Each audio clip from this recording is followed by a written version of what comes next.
Welcome back to Tuesday's episode. Fourth week चल रहा है और हम देख रहे हैं कि फ़िरौन को ख्वाब आते हैं। अब देखिए, अब मैं ज़ाहिर बात है 3 वीक्स की जो तमाम एपिसोड्स है उसको बार बार रिकैप नहीं कर सकते, हमने अपने टॉपिक को ख़त्म भी करना है।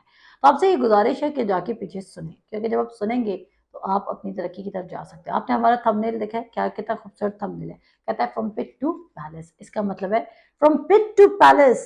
अगर आपको इसका मायने समझ आ जाए तो आप अपनी डेस्टिनी को चेंज कर सकते हैं।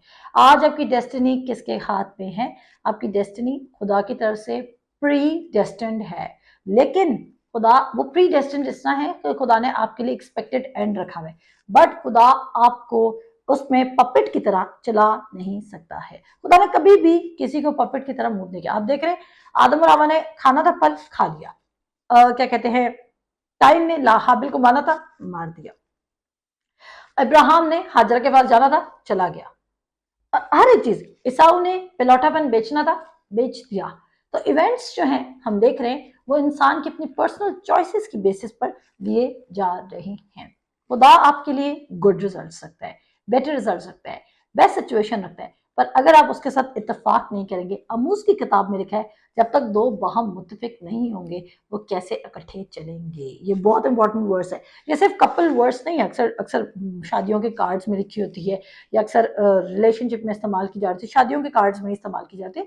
बट इसका मतलब क्या है? दो बाहम मुत्तफिक होंगे तो साथ चलेंगे। इसका मतलब है जब आप और खुदा का पाक रूह बाहम मुत्तफिक होंगे। वो कहता नहीं है गलतियों के खत में कि रूह के मुवाफिक चलो ताकि बदन की ख्वाहिश को हरगिज पूरा ना करो, क्योंकि बदन रूह के खिलाफ है, रूह बदन के खिलाफ है और ये एक दूसरे के मुखालिफ है, ताकि तुम वो ना कर सको जो तुम्हें करना चाहिए। सो मेरे अजीजों, हम देख रहे हैं और वो कहता है फिर बदन की मजदूरी क्या है? मौत है। और एक जगह पर वो कहता है जिस्मानी नियत क्या है? मौत है।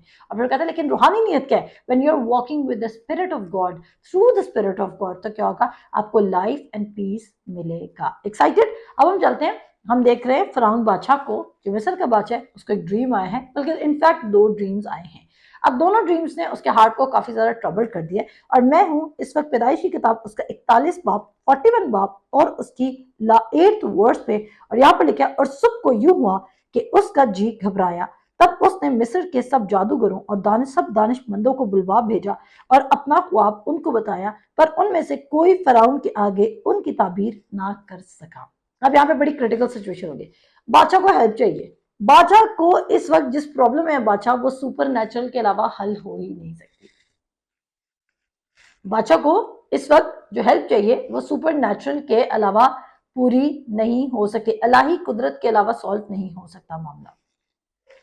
अब जिसके अंदर अलाही कुदरत रखने वाला लिव करता है वही अलाही कुदरत में ऑपरेट कर सकता है, सुपर नेचुरल में। और खुदा आपके बॉस को, आपके अथॉरिटीज को ऐसी सिचुएशन में डाल सकता है कि आपके अलावा किसी के पास सोल्यूशन हो ही नहीं सकता है। अगर हम याकूब का, मैं टॉपिक से हटना नहीं चाहती पर छोटी सी एग्जांपल दूंगी याकूब की, 1 मिनट की। याकूब का जो ससुर है लाबिन, 14 साल से उसको चीट कर रहा है, डिच करी जा रहा है, उसका बिजनेस खुद रखी जा रहा है, मेहनत वो करता है, बिजनेस सारा अपनी तरफ लेके आई जा रहा है, लेके आई जा रहा है, लेके आई जा रहा है।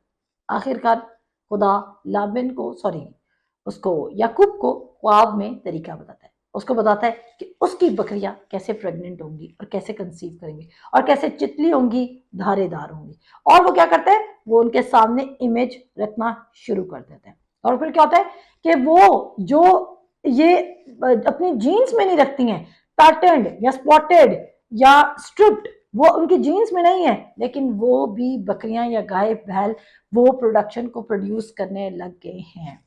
और ये आइडिया सिर्फ याकूब को कौन दे सकता? सवाए खुदा के, क्योंकि बायो के मुताबिक तो यही था कि अगर अफ्रीकन है तो उसके बच्चे भी क्या होंगे? अफ्रीकन। अमेरिकन तो उसके बच्चे भी अमेरिकन होंगे। पाकिस्तानी तो पाकिस्तानी बच्चे पैदा होंगे। ठीक है, डॉग का बच्चा डॉग ही निकलना है। और किस तरह का डॉग निकलना है? एक डक डॉग का डक डॉग निकलेगा, बुलडॉग का बुलडॉग निकलेगा, Alsatian, whatever the breed is, right? तो वही निकलेगा। पर हम वहां पे देख रहे हैं कि याकूब काइंड को चेंज कर देता है, और वो कैसे काइंड को चेंज करता है? वो सिर्फ खुदा उसको सुपर नेचुरल विजडम देता है। तो मेरे अजीजों, अब यहाँ पर देखते हैं फिरौन बादशाह की प्रॉब्लम को कौन सॉल्व करने आ रहा है। Who is the hero in the story? The person who has been waiting for very long. और वो कौन था? वो यूसुफ था, जो काफी अरसे से अपने एटीट्यूड को कंट्रोल करके खुदा की आस लगाकर वेट करता रहा है। और ये सस्पेंस है स्टोरी में कि आगे क्या होने वाला है। और अगर आप उसको पिक्चर इमेज देखें उसका या वीडियो देखें तो सीरियसली अगर आप उसको अपने माइंड में इमेजिन करें तो ये बहुत ही अमेजिंग सीन होगा कि एक शख्स ने साकी को भी बोला था लेकिन साकी भी भूल गया। और अब 2 साल गुजर चुके हैं, वो 2 साल से इंतजार कर रहा है। और आगे आए चलते हैं, खुदा के कलाम में से पढ़ते हैं। 41 बाप है और उसकी 9 आयत है। उस वक्त सरदार साकी ने फराउन से कहा कि मेरी खताएं आज मुझे याद आई। जब फराउन अपने खादमों से नाराज था तो उसने मुझे और सरदार नानपस को जलवादारों के सरदार के घर में नजरबंद करवा दिया था। तो मैंने और उसने एक ही रात में एक एक ख्वाब देखा। ये ख्वाब हमने अपने अपने हुनार के मुताबिक देखे। वहां एक अबरी जवान जलवादारों के सरदार का नौकर हमारे साथ था। हमने उसे अपने ख्वाब बताए और उसने उनकी ताबीर की और हम में से हर एक को हमारे ख्वाब के मुताबिक उसकी ताबीर बताई। और जो ताबीर उसने बताई थी वैसा ही हुआ, क्योंकि मुझे तो उसने मेरे मनसब पर बहाल किया था और उसे फांसी दी थी।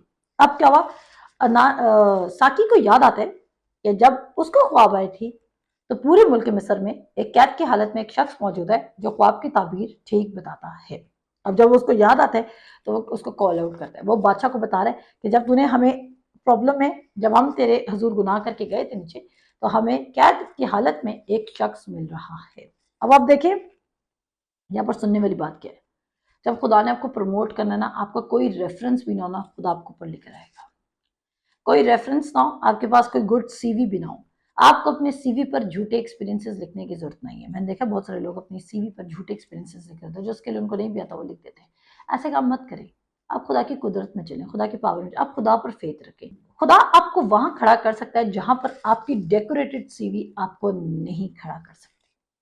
आपकी 10 पेजों की सीवी हो जाए, आपके 1 पेज की सीवी हो जाए, आई डोंट केयर। बट अगर आप खुदा की पावर और खुदा के वर्ड में चल रहे हैं तो you can stand anywhere without the shadow of doubt. किसी डाउट के बगैर आप वहां पर खड़े हो सकते हैं। और क्या आप ऐसी सुपर नेचुरल लाइफ में लिव करना चाहते हैं? इनफैक्ट मैं तो लिव करना चाहती हूँ, बिकॉज मैं फुली परसुएडेड हूँ कि खुदा ने मेरे लिए एक्सपेक्टेड एंड रखा हुआ है। We can make mistakes, no problem, हम खुदा की वॉइस को मिस भी कर सकते हैं, बट खुदा और होली स्पिरिट एक्सेलेंट, हमारे जीपीएस से ज्यादा ग्रेशियस होली स्पिरिट है। अगर हमारा जीपीएस हमें वापस रिकैलकुलेट करके उस जगह पर लेके जा सकता है जो हमारी फाइनल डेस्टिनेशन होती है, तो इमेजिन कीजिए अगर होली स्पिरिट देख रहा है कि हम रॉन्ग डायरेक्शन में जा रहे हैं तो होली स्पिरिट हमारी डायरेक्शन को रीडायरेक्ट कर सकता है, रिकैलकुलेट कर सकता है। सो डोंट वरी, ये मत सोचें और इस बर्डन में भी ना लिव करें, ओह माय गॉड खुदा ने क्या प्लान रखा है। आप ऐसी कंडीशन आ सकती है और आप बहुत ज्यादा पैनिक कर रहे हैं, ओह खुदा ने मेरे लिए क्या प्लान रखा, खुदा काम करेगा या नहीं करेगा, क्या मेरी जिंदगी तब्दील होगी या नहीं। माइक्रो मैनेज ना करें, यार मैंने बर्गर खाना है, पिज्जा खाना है, इसमें खुदा की क्या विल है। अगर ऐसा करेंगे तो आप साइको हो जाएंगे। ऐसा नहीं है, खुदा ने हमें विजडम दिया है और खुदा ने हमें अपनी लाइफ की डिसीजंस लेने की चॉइसेस दी हैं। बट यस, अगर आप खुदा के वर्ड में खड़े तो हेल्थ से लेके, वेल्थ से लेके, रिलेशनशिप से लेके, किसी भी चीज से लेके खुदा के वर्ड में हर तरह का विजडम मौजूद है। साकी ने यूसुफ को इंट्रोड्यूस करा दिया है। अब फराउन क्या रिएक्शन देता है। तब फराउन ने यूसुफ को बुलवा भेजा। अब यहाँ पर एक बहुत अमेजिंग ट्रूथ ओपन होगा और यहाँ पर स्पिरिट ऑफ एक्सीलेंस का ट्रूथ ओपन होगा। बुलवा भेजा तो उन्होंने जल्द उसे कैद खाना से बाहर निकाला और उसने हजामत बनवाई और कपड़े बदल कर फराउन के पास आया। और इसका क्या मतलब है कि जब आप बादशाह के पास एंटर हो रहे हैं तो आपने उसी तैयारी के साथ एंटर होना है। आपको पता है आपका ड्रेस कोड भी किसी की रिस्पेक्ट को शो कर रहा होता है। और ये आगे जाके तमसील है, आप जानते हैं कि खुदा यीशु मसीह ने तमसील शेयर की थी कि बादशाह के घर में ज़ियाफत है और वो शादी है उसके बेटे की और वो बहुत सारे लोगों को इनवाइट करता है लेकिन नहीं आते। फिर वो क्या करता है, बाजारों में जो मोहताज लोग खड़े थे उनको बुला लेते हैं, बाजारों चौकों में लोग खड़े थे उनको बुला लेते हैं। जब उनको बुलाता है उनमें से एक शख्स है जो वेल ड्रेस्ड नहीं है और वो कहता है क्या तू किंगडम के लिए एक्साइटेड नहीं था कि तू बादशाह के घर जा रहा था। और तभी मैं लोगों को प्रमोट करती हूँ कि आप चर्च अच्छा तैयार होके जाएं, आप खुदा के फंक्शंस में ज्यादा अच्छा तैयार होकर आए। और लोग समझते हैं कि खुदा के हजूर फैशन करना गुनाह है। खुदा को आपके फैशन, आपकी लिपस्टिक, आपके ज्वेलरी और उससे कोई, एज लॉन्ग एज आपका करेक्टर ठीक है। देखें, क्योंकि हर जगह पर कैटेगरीज मौजूद हैं। क्या लोग ट्रूली ये फैशन इसलिए कर रहे हैं because they are happy and rejoice, या फिर वो किसी को दिखाने के लिए, जलाने के लिए, उनके क्या सरफेस हार्ट लेवल है। बट हम सबको भी जज नहीं कर सकते इस कैटेगरी में कि फैशन करना बुरी बात है। फैशन करना कोई बुरी बात नहीं है, इसमें कोई बने। और मैं ये इसलिए नहीं कह रही कि मैं फैशन करके, मैं मेकअप करके बैठी हूँ। वैसे अगर मैं नहीं भी करती होती मैं तो भी इस बात को सपोर्ट करती, बिकॉज हम वर्ड ऑफ गॉड में से ये पढ़ रहे हैं कि बादशाह के पास पेश होने का एक डेकोरम है, बादशाह का एक प्रोटोकॉल है। और हमारा बादशाह कौन है? खुदा का। लोग सबसे बुरा तैयार चर्च में होकर आएंगे, और वो क्यों तैयार होकर आएंगे? कि खुदा हमारे दिलों को देख रहा है, खुदा आपके दिलों को देख रहा है, लेकिन लोग आपको देख रहे हैं। और आप कैसे शो करेंगे कि आप हैप्पी हैं और एक्साइटेड हैं, और आप बेस्ट प्लेस पर आए हैं जहां पर आप उसकी आवाज सुनेंगे। क्या आपको मेरी बात समझे? अगर आपको पार्लियामेंट हाउस जाना है तो आप अपना बेस्ट जोड़ा निकालेंगे। अगर आपको एक रात पहले शॉपिंग भी करनी जानी पड़ेगी ना, आप जाएंगे। बिकॉज क्यों? Maybe because you have to meet prime minister, somebody who is in authority, आपने उसको मिलने जाना है इसलिए। पर अगर आप खुदा की अथॉरिटी को मानते हैं और खुदा को बादशाह लेते हैं, तो फिर आप स्पिरिट ऑफ एक्सीलेंस में क्यों नहीं चल रहे? मैं समझती हूँ कि जब हम खुदा के सामने पेश हो रहे हैं तो वी शुड लुक गुड। अब इसका मतलब ये नहीं कि खुदा को आपकी लुक से कंसर्न है, खुदा को आपकी लुक से बाकी कोई कंसर्न नहीं है। और मैं भी ये हवाला जानती हूँ, यकीनन जब अगर आप एक क्रिटिक मेरे सर्मन को सुन रहे हैं तो आप सोच रहे होंगे कि अच्छा, तो फिर सैमुअल के खत में, सैमुअल की किताब में क्यों लिखा है कि ए सैमुअल तू हुलियो को देखता है, तू शक्ल और सूरत को देखता है, पर मैं दिलों को देखता हूँ। मैंने ये कहीं स्टेटमेंट नहीं दी कि खुदा दिलों को नहीं जांचता। ऑफ कोर्स खुदा दिलों को देखता है, और हमारी राजबाजी खुदा यीशु मसीह की वसीला से, ना कि हमारे किसी भी एक्शन या कपड़ों की वजह से।